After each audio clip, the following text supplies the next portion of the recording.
Il y a des situations de notre vie qui doivent nous amener à nous révolter spirituellement. Mon frère, ma soeur, il y a des problèmes, il y a des blocages, il y a des maladies, il y a des situations qui sont dans ta vie. Si tu ne te révoltes pas spirituellement, si tu ne te décides pas à terrasser ces Goliaths-là, à déplacer ces montagnes-là, tu vas vivre avec. Ce que tu ne combats pas s'installe. Ce que tu ne combats pas reste dans ta vie. C'est ce que tu combats qui va partir. L'adversaire ne va pas plier ses bagages tout doucement partir. C'est la puissance qui va le dégager. Ton ennemi ne va pas libérer ta vie. Pour sortir de l'Égypte, là, il fallait une puissance. Et à un certain moment, Pharaon les a poursuivis encore. On ne se libère pas des liens facilement. Il faut un combat. Il faut déclarer la guerre. Il y a des choses qui ne vont pas quitter ta vie tant que tu ne te lèves pas pour combattre. Tant que tu n'es pas révolté spirituellement. Je vais lire un passage. Exode chapitre 3, de verset 7. L'Éternel dit, « J'ai vu la souffrance de mon peuple qui est en Égypte, et j'ai entendu les cris que lui font pousser ses oppresseurs, car je connais ses douleurs. » Ici, c'est le Seigneur qui s'adressait à Moïse quand il s'est révélé à Moïse dans le buisson ardent. Le buisson était en feu, mais ça ne se consumait pas. Dieu était venu parler à Moïse pour lui donner une mission. Il disait à Moïse d'aller en Égypte pour aller libérer le peuple d'Israël pour les conduire à Canaan. Mais regardez bien ce que le Seigneur dit, écoutez bien. Il dit, j'ai vu la souffrance de mon peuple. Ensuite, mon peuple qui est en Égypte, et ensuite il dit, j'ai entendu les cris que lui font pousser ses oppresseurs. C'est Exode 3, verset 7. Lisez ça, vous allez voir. Quand vous lisez la parole de Dieu, là, ne lisez pas rapidement. Essayez de comprendre chaque partie. Essayez d'analyser chaque phrase. Donc Dieu dit, il a vu, hein, mais c'est quand il a entendu le cri, là, c'est là qu'il décide d'envoyer Moïse pour aller les délivrer. Ça nous rappelle un peu l'histoire de Bartimée. Bartimée était assis au bord du chemin, à l'entrée de Jéricho. Jésus passait. Jésus, il sait tout. Donc, il a vu Bartimée. Il sait que Bartimée était là. Mais qu'est-ce qui a fait que Jésus s'est arrêté? C'est le cri de Bartimée. Mon frère, ma soeur, oh, il y a des situations dans ta vie, tu n'es pas encore fâché. Tu n'es pas encore fâché, ma soeur. Il y a des choses qui ne vont pas bien dans votre vie. Vous dormez, vous arrivez à manger et tout. Mon frère, il y a des choses, il faut attacher ta ceinture. Et puis tu dis à la chose là, tu vas quitter ma vie. Tu vas quitter ma vie. Prendre la Bible et puis crier à Dieu comme Bartimée l'a fait. Crier à Dieu comme le peuple d'Israël l'a fait. C'est quand Dieu a entendu les cris qu'il est en train d'envoyer Moïse aller les délivrer. Il y en a qui sont là et disent que Dieu sait déjà. Dieu sait déjà. Mais il a dit quoi dans Matthieu chapitre 7 à partir du verset 7? Demandez et l'on vous donnera. Cherchez et vous trouverez. Frappez et l'on vous ouvrira. Et il continue. Car l'on donne à celui qui demande. Hey, celui qui frappe, on lui ouvre. Et celui qui cherche, il trouve. C'est une loi spirituelle. C'est une loi spirituelle. Et c'est ce que Dieu nous dit. Donc, Dieu, il peut voir ta situation. Mais toi, tu dois crier à lui. Anne, qui a enfanté Samuel, son mari avait 2 épouses, Pénina et elle-même Anne. Pénina faisait des enfants. Chaque jour, elle se moquait de Anne. Mon frère, la situation qui fait qu'on se moque de toi, là, tu n'es pas encore fâché. Tu n'es pas encore fâché. Qui t'a dit qu'il n'y a pas de solution? Qui t'a dit qu'il n'y a pas de solution? Chaque année, ils allaient au temple pour aller adorer à Shiloh. Mais ils revenaient. Et Anne revenait avec son problème. Mais il y a une année, Anne a dit, non, 1 Samuel 1, vous lisez à partir du chapitre 1, verset 1, vous allez voir l'histoire. Il y a une année, là, Anne a dit, cette année-là, on a fini d'adorer Dieu. On a fini de faire les sacrifices parce que Christ n'était pas encore venu. Donc chaque année, les gens devaient faire des sacrifices pour leurs péchés. Mais maintenant que l'agneau est venu, il est mort, on n'a plus besoin de sacrifices, c'est le sang de Jésus qui nous lave. Donc eux, avant que Christ ne vienne, c'est ce qu'ils faisaient, c'est ce que Dieu avait recommandé. C'est pour ça qu'on appelle Jésus l'agneau immolé. Il est venu maintenant pour remplacer tout agneau qu'on pouvait immoler par rapport à nos péchés. Parce que le sang de l'agneau n'effaçait pas, ça venait couvrir. Mais l'agneau de Dieu, son sang efface. Amen. Donc ils étaient allés faire les sacrifices pour leurs péchés annuels. Et donc, quand ils ont fini cette fois-ci, Anne dit non, je ne peux pas retourner avec la stérilité. Elle est rentrée dans le temple. Elle s'est assise comme ça par terre. Elle a commencé à prier. Elle a prié. Anne a prié jusqu'à l'homme de Dieu, le sacrificateur Élie. Élie avait H, c'est pas Élie avec eux, l'autre Élie prophète là, non. C'était un sacrificateur, un pasteur, il était dans le temple. L'autre prophète là, lui, c'est un autre. Et donc, Élie la voit, il dit, madame, faites passer votre vin. C'est comme s'il lui disait, il faut te ressaisir, tu as bu, tu es assise là depuis. Il a dit, non, homme de Dieu, là où je suis, ce n'est pas la boisson. Je suis ivre de ma douleur. Tu n'es pas encore ivre de ta douleur.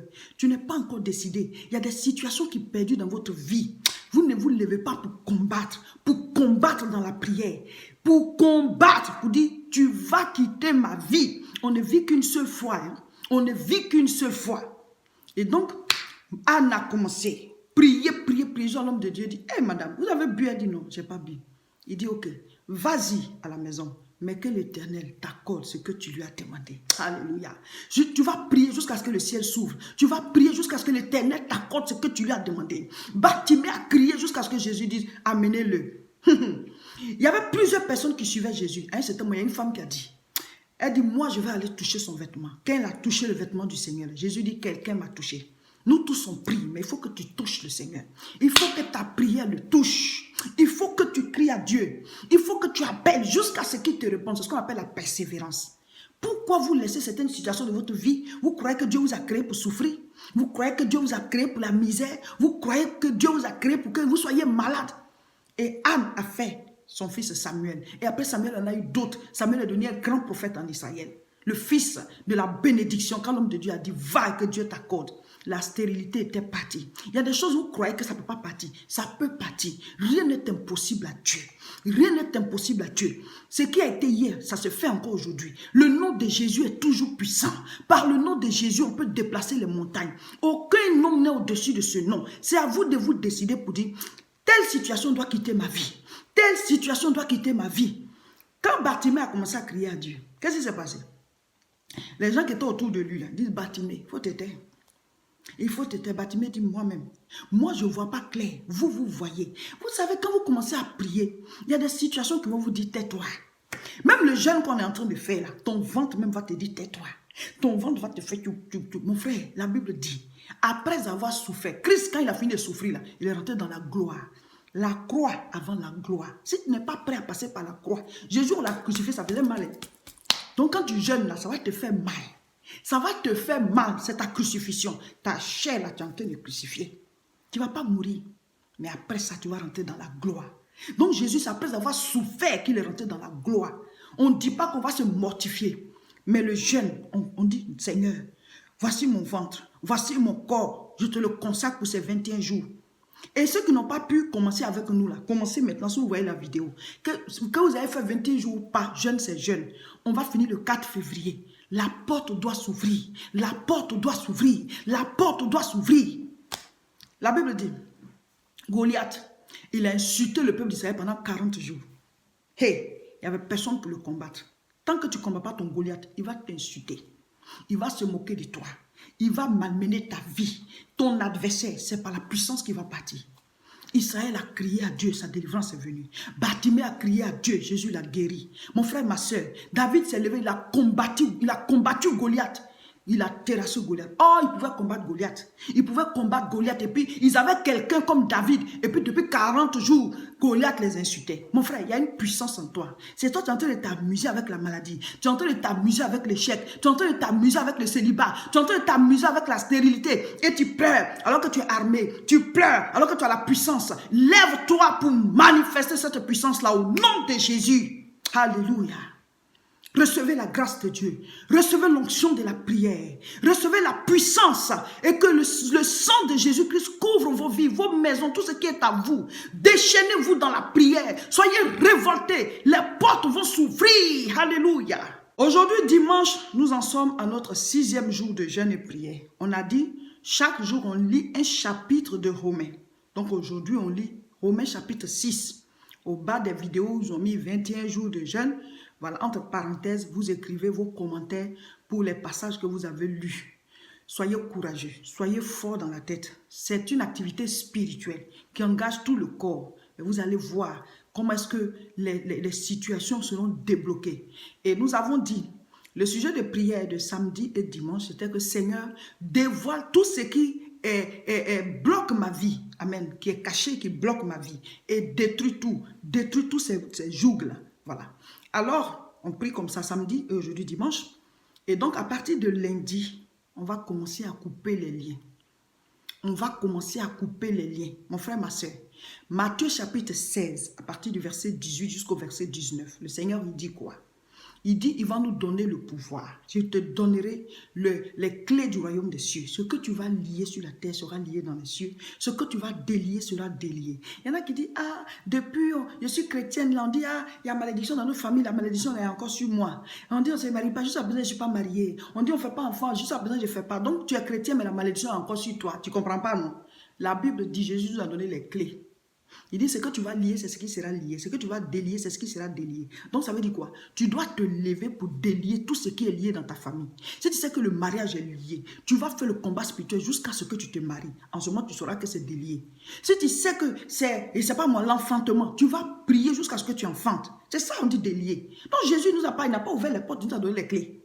C'est très important. Il est parti sous la terre, il a pris les clés de la mort du séjour des morts. Il dit, je tiens la clé de David, j'ouvre, personne ne fermera, je ferme, personne n'ouvrira. Donc les clés là, ça veut dire que la porte est ouverte, la porte est fermée, donc il faut l'ouvrir. Donc si tu n'as pas compris qu'on t'a donné l'autorité, tu dois la manifester, tu vas rester encore dans la souffrance, alors que c'est toi qui as l'autorité. Levez-vous pour prier. Levez-vous, même ceux qui n'ont pas jeûné, tout le monde en guerre spirituelle. Libérez l'atmosphère, vous allez voir que votre vie physique va avancer.